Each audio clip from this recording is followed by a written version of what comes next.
This year, why am I standing here?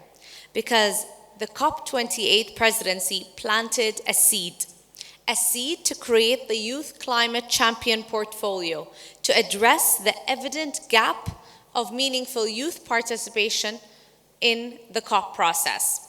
The Youth Climate Champion role is a role dedicated to ensuring the inclusion of youth's voices and mainstreaming their meaningful participation and needs throughout all aspects of the COP28 process and the UAE presidency. But it makes me think, why are we late? It took us 28 years to think about including youth formally in the COP process, but over 60% of the world's population are below the age of 35. The math is clear. These are seeds that will deliver above par and will deliver above the business as usual. Now, considering the status quo of youth participation in climate action and previous COPs, the Youth Climate Champion role is not a straightforward role as it seems. A lot of watering, bright sunshine, and nurturing its seed is needed to make the Youth Climate Champion role bloom and continue. It's a collective effort through faith, patience, perseverance to make these flowers bloom.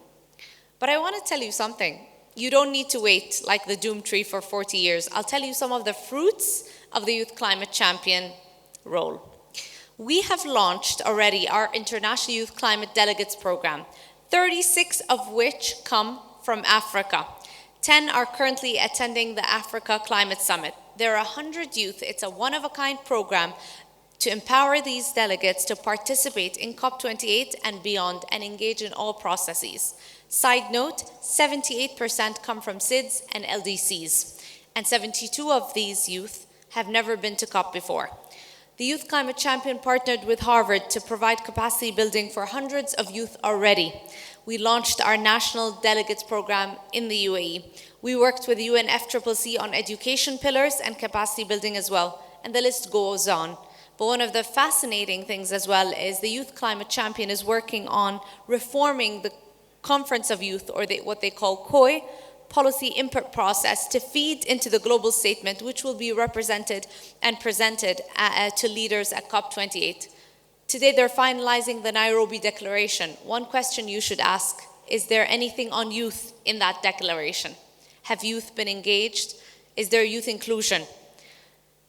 At COP28 in Dubai, you will experience a couple of new things. A transformative conference of youth experience for young people, a Youth Climate Champion Pavilion at the first of its kind at the heart of the Blue Zone, catering to young negotiators, ensuring inclusion, and another youth hub in the Green Zone that will welcome youth globally with domestic, regional, and international partners offering programming. The seed of the Youth Climate Champion is young people's dreams, and this is what we're asking for. We hope that consecutive hosting countries of COP make youth inclusion part of their operating manual, part of their status quo. One that is the new normal, that has structures and policies to ensure youth inclusion remains continuous and mainstreamed.